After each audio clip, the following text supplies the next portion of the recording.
নমস্কার বন্ধুরা, আপনারা সবাই নিশ্চয়ই ভালো আছেন। রিঙ্কু রান্নাঘরে আপনাদের সবাইকে স্বাগত। বন্ধুরা, আজ আমি করব তেঁতুল চচ্চড়ি। আপনারা যারা তেঁতো একদমই পছন্দ করেন না তাদের জন্য বলছি, এইভাবে একবার বানিয়ে খান। দেখবেন কোনো তেঁতো তো লাগবেই না, বরং খেতে হবে ভীষণ টেস্টি, আর বারে বারে খেতে মন চাইবে। চলুন তাহলে শুরু করি আমার আজকের রেসিপি, তেঁতুল চচ্চড়ি। আশা করি আপনাদের সবার ভালো লাগবে, তাই ভিডিওটি শেষ পর্যন্ত দেখার অনুরোধ রইল। তেঁতুল চচ্চড়ি করার জন্য নিয়েছি 3টে বড় সাইজের করলা, যেগুলো লম্বাটে করে সরু সরু মতন করে কেটে নিয়েছি। সাথে নিয়েছি কুমড়ো, বেগুন, আলু, যেগুলো আমি লম্বাটে মতন করে কেটে নিয়েছি যাতে দেখতে ভালো লাগে। আর সবজির পরিমাণটা আপনারা যে যেমন দিতে চান সেইভাবে দিতে পারেন। সবজিগুলো সব কেটে এবার যেটা নেব তা হলো 1 বাটি ডালের বড়ি। বড়িগুলোকে প্রথমে আমি ভেজে নেব। তার জন্য আমি কড়াইতে দিচ্ছি পরিমাণ মতো তেল। তেলের পরিমাণটা একটু বেশি দিয়েছি কারণ সবজিগুলো ওই তেলে ভেজে নেব। আমি সাদা তেলে রান্নাটা করছি, আপনারা চাইলে সর্ষের তেলেও করতে পারেন। তেল গরম হলে বড়িগুলো তেলের মধ্যে দিয়ে সামান্য লবণ ছিটিয়ে দিয়ে লো টু মিডিয়াম আঁচে বড়িগুলোকে লালচে করে ভেজে নেব। ধীরে ধীরে বড়ি ভাজলে বড়িটা কিন্তু সুন্দর ভাজা হবে, আর খেতেও ভীষণ ভালো লাগবে। বড়িগুলো খুব সুন্দর করে ভাজা হয়ে গেছে। এখন একটা বাটিতে এগুলো নামিয়ে নেব।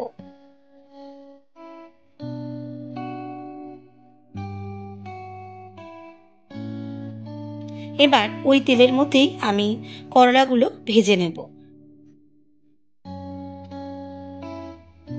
আর এটা ভাজতে ভাজতে এখন একটা মশলা রেডি করে নেব। তার জন্য নিয়েছি 2 চামচ পোস্ত, 1 চামচ সাদা সর্ষে, 1 চামচ কালো সর্ষে, সাথে 2টো শুকনো লঙ্কা নিয়েছি যাতে সর্ষে তেতো ভাবটা কেটে যায়। মশলাটা রেডি করে নিতে নিতে এদিকে করলা প্রায় 70% মতো ভেজে নিয়েছি।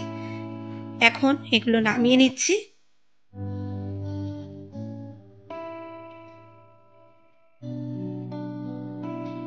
এবার ওই তেলের মধ্যেই আমি আলুগুলো দিয়ে ভেজে নেব।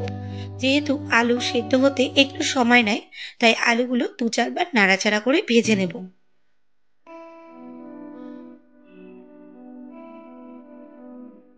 তারপর আমি এতে যোগ করব কুমড়ো ও বেগুন। কুমড়ো বেগুন দিয়ে আলুর সাথে সব একসাথে ভেজে নেব।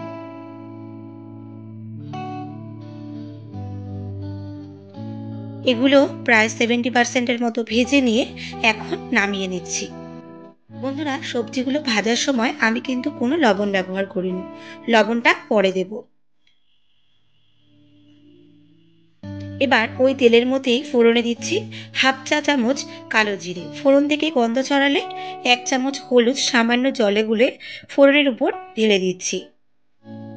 একটু নাড়াচাড়া করে নিচ্ছি। এবার এর উপরই আগে থেকে ভেজে রাখা সবজিগুলো সব দিয়ে দেব। তারপর মিনিট 2-এর মতো কষিয়ে নেব।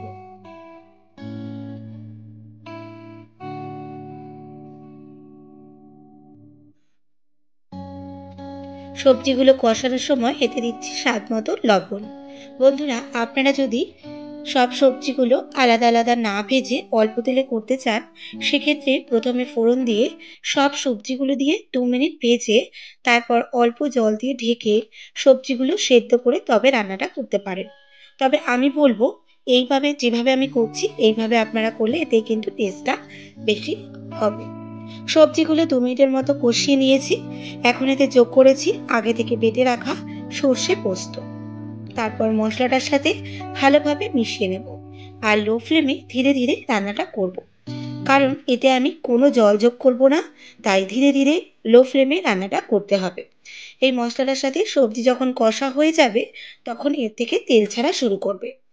এই সময় এতে আমি যোগ করব একেবারে অল্প পরিমাণে একটু চিনি। এতে স্বাদের ব্যালেন্সটা ঠিকঠাক হবে। এইভাবে লো ফ্লেমে সবজিগুলো যখন সেদ্ধ হয়ে যাবে আর তেল ছাড়া শুরু করবে, তখন আগে থেকে বড়িগুলো যে ভেজে রেখেছিলাম সেগুলো ভেঙে গুঁড়ো গুঁড়ো করে এর উপর থেকে ছড়িয়ে দিয়েছি। 30 সেকেন্ডের মতো এবার নাড়াচাড়া করে নেব। একটু গামাখা গামাখা হবে এই তরকারিটা। দেখুন বন্ধুরা, রান্নাটা হয়ে গেলে আপনাদের দেখাচ্ছি কতটা লোভনীয় হয়েছে বলুন। ভীষণ ভালো হয় এটা খেতে। আর গরম গরম ভাতে প্রথম পাতে কিন্তু এটা ভীষণ ভালো লাগে। আপনারা বাড়িতে এইভাবে বানালে অবশ্যই কিন্তু কমেন্ট করে আমাকে জানাবেন। আজকের ভিডিও ভালো লেগে থাকলে একটা লাইক করে দেবেন, সাথে শেয়ার করে দিন আপনার পরিচিতদের কাছে। আর আমার যেসব বন্ধুরা এখন আমার চ্যানেলটি সাবস্ক্রাইব করেননি, রিকোয়েস্ট করব চ্যানেলটি সাবস্ক্রাইব করে আমার পাশে থাকবেন এবং পাশে থাকা বেল আইকনটি ক্লিক করে দেবেন, যাতে আমার পরবর্তী ভিডিও নোটিফিকেশানটি আপনার কাছে সবার আগে পৌঁছে যায়। আর এর সাথে সাথে আমার পুরনো বন্ধুদের আমার পাশে থাকার জন্য জানাই অসংখ্য ধন্যবাদ। এখন তাহলে আসি বন্ধুরা, দেখা হচ্ছে খুব শিগগিরই।